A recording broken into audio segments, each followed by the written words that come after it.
Oggi sono qui per denunciare uno scandalo discriminante nei confronti del dialetto triestino. Lo scandalo è perpetrato dalla società Dragon Dictation, qui presente, che fornisce un software che trasforma automaticamente le parole in testo. Andiamo a vederne l'uso.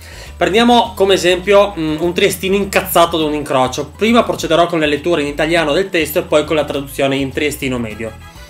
L'italiano direbbe: scusi signore, può accelerare il passo? La sua vettura intralcia il traffico, non tutto il giorno. Se potesse essere più celere, le sarei infinitamente grato. Scusandomi per disturbo arrecatogli, le porgo distinti saluti.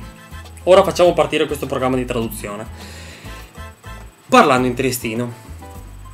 Si arriva all'incrocio. Via. Ciao muori da quel cagatore tutto il giorno, eccolo, ciao ma cazzo una manata, ribalto. Vediamo la traduzione. Elaborazione in corso.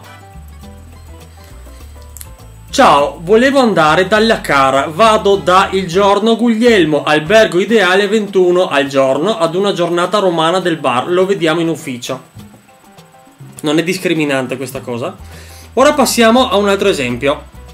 Scusi signore, nonostante la nostra divergenza di opinioni sia preoccupantemente accentuata in questo frangente, rispetto comunque la sua opinione. Questo suo inasprimento mi rende scontroso ed uggioso. Moderi il linguaggio. Prepariamo il programmino.